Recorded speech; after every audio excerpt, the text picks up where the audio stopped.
Hi guys. Alright, so let's say you're flying along with your CFI, and they say simulated engine failure and chop your throttle. So we know we're going to lower collective, right pedal, aft cyclic, etc., to handle the situation and keep our rotor RPMs up. But how does that actually keep our RPMs up? I mean, in normal straight and level flight, it takes a lot of power to maintain our rotor RPMs.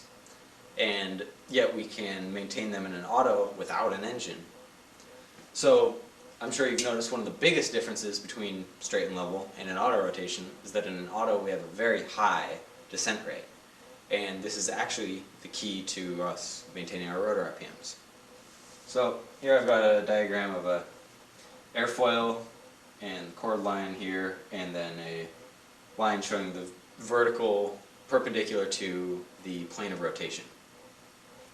So in straight level powered flight, our relative wind might be coming from, say, here, and our total lift is perpendicular 90 degrees to that. So hopefully you guys can see this. Our total lift is going to be there, which is back of the vertical axis here, which means that our total lift is actually working to slow our rotor down. It's working against the way the rotor is moving, and therefore we need an engine to keep our RPMs up. In an auto, we are basically falling, right? So it looks a little bit different. In an auto, let's say our relative wind is coming from down here, and 90 degrees to that, our total lift is going to be here, which is forward, and that means basically that the total lift is actually helping to increase our rotor RPMs. So, yay, right? Of course, if it was this way along the entire rotor blade, we'd just have our RPMs would just shoot way up, and we'd have an overspeed, no way to really control it. So the rotor is basically cut into three different sections, three disk regions.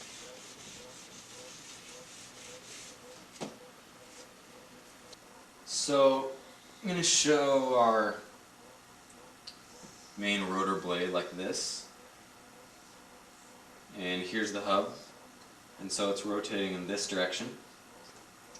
And I'm going to be, on this diagram, showing, like a diagram that's in quite a few aerodynamics books, where the forces on the blade are and how big they are. I'm going to show it basically in a line that's going to end up looking basically like that. And what the line is representing is actually basically like where the vectors of force on the blade are. Say this one would be up to here, and then here it'd be less. Here it's equal, here it's pretty great in that direction, and here great in this. So that's kind of what I'm showing here. But it's a lot cleaner if you just use the line.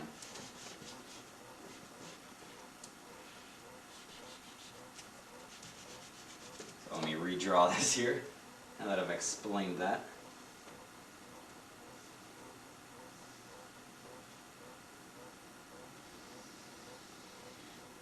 Alright, so this innermost region is called the stalled region.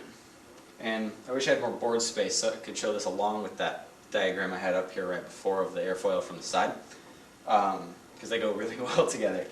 But basically this region has a high enough angle of attack that it's stalled, and so it's producing a lot of drag, hence the line back here.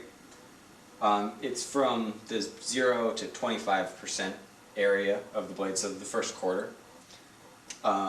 The second region, the middle one, is called the driving region, and its total lift is actually forward of that vertical line I was showing you, and so it's actually producing drive instead of drag like this region is. And then this last region here has a slightly aft total lift and so it's producing more drag than drive. And this region is from, here, let me just write them up here, 0 to 25%.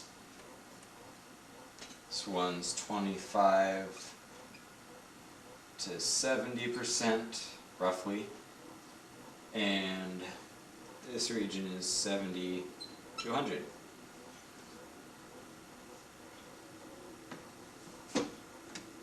So our job in the steady state of an autorotation is to basically balance these three regions so that our RPMs stay stable, not rising or falling. Let's talk about the different controls we have and how what inputs we make will affect these regions. So first, most obvious one to change something about our lift and drag is the collective. So as we raise collective, it's going to increase the angle of attack, which is going to make the stalled region grow. And so more of the blade will be stalled and there will be more drag produced. The driving and driven regions with a higher angle of attack, of course, will produce more lift. But we're actually end up producing more drag than drive in this situation, and so our RPMs will decay. The exact opposite happens if you lower collective. The stalled region gets smaller, and these two regions produce less lift. The driven region is also producing less lift aft, which means it's less drag, and so that'll move us back to equal or to having more drive than drag. Alright, so for the cyclic, I actually want to go back to the diagram I had up before of the cross-section of the airfoil, because as we move the cyclic, let's first talk about just aft and forward.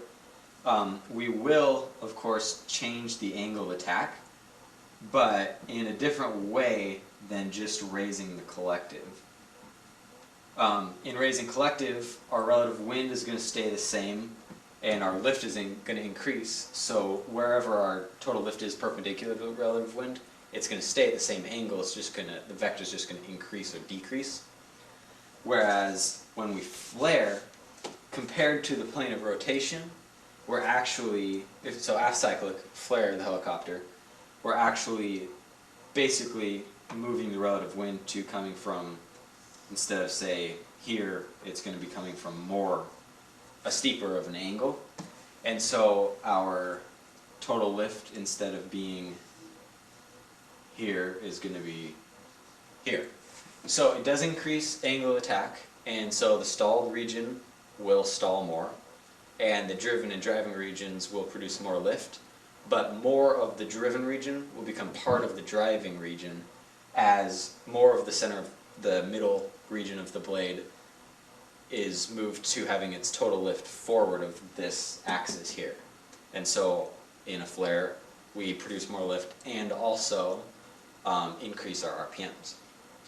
If we nose over forward cyclic, pretty much the exact opposite happens. Hopefully this isn't getting too cluttered here, but basically it's more like what it looked like in straight and level flight, and our relative wind would be from here, say, and so our total lift is going to be more vertical. Maybe if you do it enough, you know, it might get a lot of it aft, and so not only are you then decreasing your angle of attack, but also moving your total lift aft, and so you're going to drop and also lose rotor RPMs. So a couple other things I want to talk about flaring, aft cyclic or forward cyclic, is your load factor and Coriolis effect.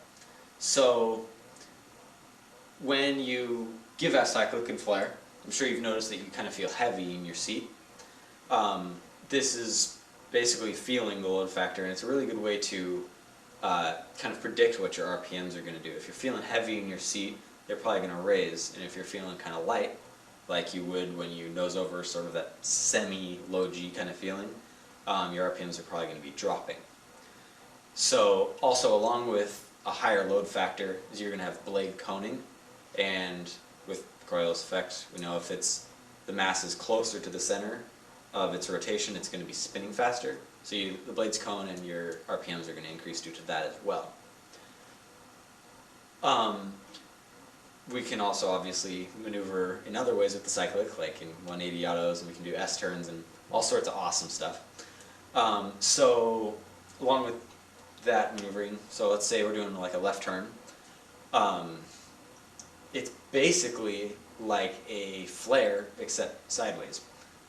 Your RPMs are going to increase and your load factor is going to increase, and so you can expect to need to raise collective in order to produce more drag to keep your RPMs the same while you're in a turn. And then you're going to want to lower the collective right before you start to roll out of the turn, because your load factor is going to decrease and your RPMs are going to start to drop back down. The only other thing is updrafts and downdrafts, and they also work very similarly to flaring. It's just a change in your relative wind. You can do it by changing the angle of the helicopter or changing the angle of the actual wind. If you have wind coming up through the bottom, then your total lift is going to be more forward and your load factor is going to increase, and so there's two ways your RPMs are going to increase. As if you get a downdraft, the exact opposite is going to happen, and your load factor is going to decrease and your total lift is going to go aft, and so your RPMs are going to decay. So hopefully that makes it a bit more clear on really, the inputs we're making and what they're actually doing, because you can totally control your rotor RPMs in an auto in a lot of different ways.